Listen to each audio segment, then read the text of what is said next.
Israel lahir kembali, namanya masih sama ya Bapak Ibu, Palestine. Ini koran New York Tribune Sunday. Masih namanya Palestine nih petanya. Lalu, nah ini pada saat Yerusalem Timur direbut ya, tadi saya sudah jelaskan sedikit. Dan yang Bapak Ibu perlu ingat, nih Bapak Ibu, Yerusalem Timur waktu dikuasai oleh Yordania dari tahun 1948 sampai 1967, ibu kota Yordania bukan di Yerusalem Timur. Ibu kotanya tetap berada di Amman. Jadi Yerusalem nggak bagi komunitas Islam pada masa itu nggak ada hubungannya, nggak penting-penting amat gitu ya. Jadi baru sekarang aja nih gara-gara Israel berkuasa sejak tahun 1967, makanya mereka baru membentuk yang namanya Liga Arab. Mereka Islam baru sadar bahwa buset nih negara kecil ini kok bisa bikin kita kalah ya. Makanya kita harus bersatu dong. Makanya baru terjadi namanya pan-islamisme gitu. Nah biasanya nih anak-anak mahasiswa universitas Islam nih tahu betul lah kapan dimulainya pan-islamisme.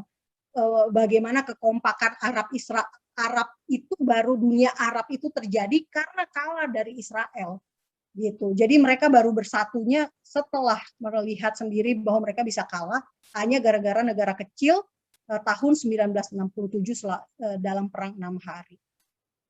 Nah ini tadi kan si Bapak siapa Jujika bertanya tentang Arab Palestina tahun 1988. Betul Bapak, Yasser Arafat sudah mendeklarasikan tahun 1988 di depan Liga Arab yang waktu itu ada acara kongresnya di Aljazair. Mereka Arafat mendeklarasikan kemerdekaan. Dan ini adalah bukti dari pernyataan kemerdekaannya si Arafat. Anda bisa lihat sendiri, saya stop share dulu. Di sini ya, saya akan memperlihatkan, sorry ini udah benar tadi. Di sini. Anda bisa, sorry, salah. Anda bisa lihat, saya mau kasih lihat di sininya nih. Ini dia. Oke, mana dia? Ini dia. Nah, ini dia. Situs resmi negara Palestina di PBB. Jadi ini Bapak Ibu, situs resminya. Dan ketika Palestina merdeka, Indonesia langsung mengakui kemerdekaannya. Ini ya, jadi ada resmi, Bapak Ibu bisa lihat sendiri, palestineun.org. Kelihatan ya Bapak Ibu? Nah, saya cari Indonesia.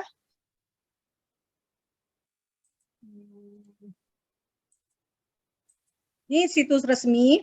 Nah, Indonesia mengakui kemerdekaan Palestina tanggal 15 November 1988. Tetapi memang pernyataan yang keluar di negara kita, kebijakannya adalah ini. Isu Palestina belum merdeka dan sebagainya. Jadi ya bahkan dibilang satu-satunya negara peserta Konferensi Asia Afrika yang belum merdeka itu hanya Palestina. Padahal jelas-jelas Palestinanya di sini memasukkan Indonesia sebagai negara yang sudah mengakui kemerdekaannya si Palestina. Gitu ya. Jadi memang ada perbedaan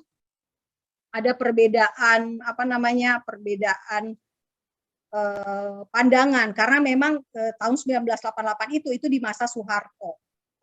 Gitu ya Pak Jujika. Nah kalau untuk bendera iya Pak betul itu bendera Palestine waktu itu berujuk bendera Yahudi, organisasi Yahudi ada bintang Daudnya tapi tulisannya Palestine. Nah ini TRT media Turki memberitakan bahwa pada tanggal 15 November 2017 perayaan kemerdekaan Palestina ke-29. Dan ini jelas-jelas PBB akui Palestina sudah merdeka ya, berita dari VOA, Voice of America. PBB akui Palestina sebagai negara berdaulat tahun 2012. 139 negara, kemudian bendera Palestina berkibar di PBB tahun 2015. Nih Yasser Arafat sampai nangis nyium bendera. Tetapi kita 2020 kita bilang Palestina satu-satunya negara KAA yang belum merdeka.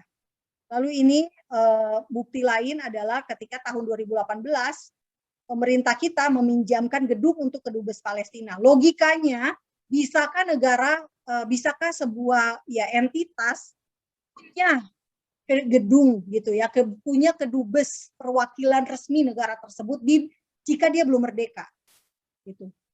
Apakah mungkin? Harusnya kan nggak bisa ya. Nah, tapi inilah yang terjadi. Di satu pihak kita bilang belum merdeka, tetapi di lain pihak kita meminjamkan gedung kedubes Palestina untuk gedung Indonesia kita pinjamkan untuk jadi kedubes Palestina. Dan ini ada polisi di tepi barat ya. Jadi kalau misalnya ada polisi menyiksa, kita harus perhatikan pakaian seragamnya. Ini Bapak Ibu lihat baik-baik, polisi Palestina seperti ini ya, bajunya biru kebiruan. Beda pasti dengan polisi Israel biru muda.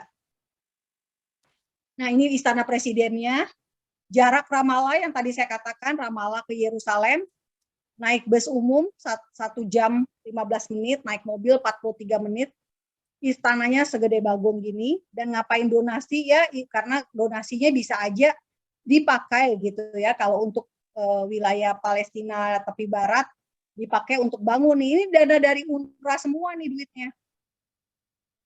13 juta dolar dibangun jadi istana Abbas. Ini berita tahun 2015.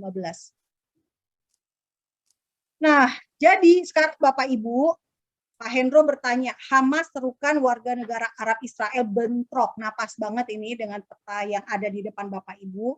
Ini Bapak Ibu lihat, kota-kota yang berwarna hitam adalah kota-kota Yahudi ya. Ini ya Pak, kelihatan ya, yang hitam Efrata, Tekoa, terus Silo. Ini kota-kota wilayah Palestina.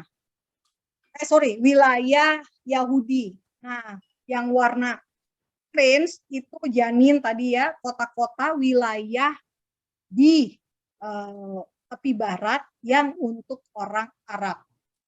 Nah, Israel itu bisa hidup berdampingan ya. Orang Yahudi itu bisa hidup berdampingan dengan orang-orang Arab, nggak masalah buat mereka. Karena ada juga orang Yahudi dari negara-negara Arab ya, Maroko, orang Yahudi Mesir misalnya. Nah, jadi Pak Endro, kenapa Hamas serukan warga negara Arab Israel bentrok? Yaitu tadi Pak, mereka ingin terjadi intifada ketiga kalinya, perlawanan terhadap Israel, sehingga kalau terjadi intifada meluas di seluruh daerah sini, Israel akan sangat kerepotan, semakin banyak kekacauan, akan ada banyak, semoga tidak ada bom bunuh diri ya, seperti waktu intifada sebelumnya. Nah, yang ingin dicapai adalah Israel menyerah. Kenapa? Karena Israel itu modelnya tuh gini, lebih berharga menyelamatkan nyawa daripada menyelamatkan tanah gitu ya. Jadi mereka lebih protektif terhadap nyawa-nyawa orang Yahudi, karena orang Yahudi itu jumlahnya sedikit banget, seluruh dunia hanya 14 juta, orang Yahudi di Israel hanya 7 jutaan, 8 jutaan, seluruhnya ada 9 juta. Jadi mereka tuh lebih penting menyelamatkan satu nyawa daripada mereka ya udahlah tanah, juga kamu bisa tinggal di daerah sini gitu kira-kira ya. Sebetulnya maksudnya kalau dihadapkan ke kondisi pilihan antara orang apa tanah, mereka pasti akan pilih orang. Nah, itulah yang dikejar oleh orang-orang ini gitu ya, orang-orang Palestina Hamas ini. Karena mereka ingin memaksa orang-orang Yahudi berdamai seperti yang sudah terjadi sebelumnya, tahun 93 kasih tanah, tahun 2005 kasih Gaza, tahun 1993 kasih tepi barat, tahun 2005 kasih Gaza. Nah, itulah yang mereka mau. Mungkin yang mereka paksa sekarang ini adalah menyerahkan Yerusalem, karena memang Erdogan Turki pengen banget, ngebet banget berkuasa menggeser kewenangan dari Dewan Wakaf Yordania yang berkuasa di Al-Aqsa itu untuk mereka yang punya gitu, mereka yang berkuasa di situ, si Turki ini. Nah, itu tadi Pak. Dan bagaimana dengan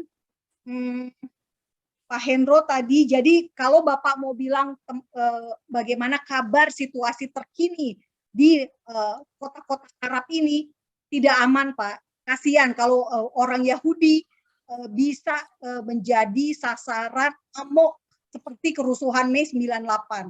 Kerusuhan rasial sedang melanda Israel saat ini. Jadi saya nggak tahu karena pemerintah Israel saat ini tidak membolehkan pesawat masuk dan pesawat keluar dari bandara Tel Aviv karena tidak aman. Bayangin kalau misalnya pesawat lagi terbang terus tiba-tiba ada rudal atau rudal dari Gaza, nah itu tidak aman. Jadi memang sebaiknya stay at home ya, tinggal di rumah, proteksi betul-betul, tidak jangan sampai bisa, karena kemarin tuh saya lihat ada saya ikuti satu orang yang benar-benar sering banget posting ya tentang Israel gitu. Nah dia tuh sampai orang tuh dipukuli di tengah jalan, dan itu media-media di Israel jadi gini, orang-orang Arab, orang Palestina berusaha supaya kekerasan itu tersebar luas gitu ya. Dan itu memang makanya kalau lihat di video bentrok di Al-Aqsa yang fakta Israel bikin, Anda bisa lihat orang-orang di Masjid Al-Aqsa itu mereka akan sibuk merekam dengan HP mereka. Karena itulah yang akan dijual gitu ya, dipropagandakan keluar. Nah, itulah mereka berusaha untuk menunjukkan kekacauan itu. Gak heran Facebooknya Fatah aja mempublikasikan ya kekacauan itu.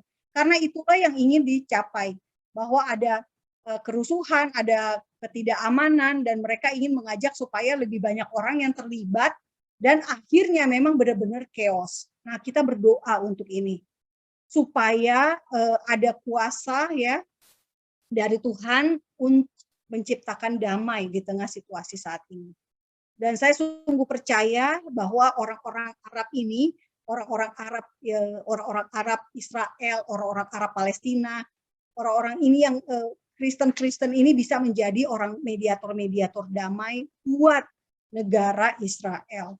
Karena tanpa mereka, karena adanya mereka tuh bisa yang menyambungkan gitu loh antara Arab Israel dengan Arab Kristen di Palestina. Justru mereka bisa menjadi pembawa damainya lebih dulu gitu ya kalau terjadi konflik rasial ini. Nah, jadi Bapak, kalau misalnya ditanya tentang rumah sakit ya, rumah sakit yang dibangun bukan hanya dari lembaga swadaya masyarakat ya, semacam Mercy itu tadi yang memberikan dana bantuan. Sebenarnya nggak masalah ya mereka mau bantu, kan toh pakai duit mereka sendiri ya Pak. Kita ya sudahlah gitu ya, nggak apa-apa, itu kan keputusan pribadi orang untuk mendonasikan uangnya, dan keputusan pribadi mereka juga untuk membangun rumah sakitnya di mana. Biarin aja, nggak masalah. Nah, apakah rumah sakit di Gaza itu letaknya dekat dengan targetnya Israel? Saya kurang tahu. Saya tidak tahu karena susah sekali menemukan gambaran langsung ya tentang rumah sakit tersebut. Saya terus terang belum pernah ke Gaza karena saya takutnya saya bisa masuk, saya nggak bisa keluar gitu ya. Nah, jadi saya nggak mau masuk ke Gaza. Karena teman saya waktu saya pas ke Israel ya, saya tinggal di rumahnya, kebetulan suaminya adalah perwakilan diplomat asing salah satu negara Eropa. Teman saya orang Indonesia, menikah dengan diplomat Eropa yang ditempatkan di Israel dan Palestina gitu. Dia sendiri aja kalau ke Gaza harus pakai mobil anti peluru semacam itu. Harus yang, jadi kayaknya saya merasa udahlah, nggak perlu, saya nggak perlu berusaha untuk masuk ke sana. Jadi saya tidak tahu lokasi rumah sakit Indonesianya itu tepatnya di mana, karena memang informasi tentang rumah sakit ini pun tidak pernah utuh gitu ya. Paling hanya dapat videonya pendek, gambar fotonya tidak cukup menyeluruh, sehingga kita tidak pernah tahu bentuk sebelum dan sesudah. Misalnya kalau misalnya ternyata ada di rudal misalnya, sebelum di rudal seperti ini, sesudah di rudal seperti ini. Nah, itu saya nggak pernah dapat gambaran utuhnya dan tidak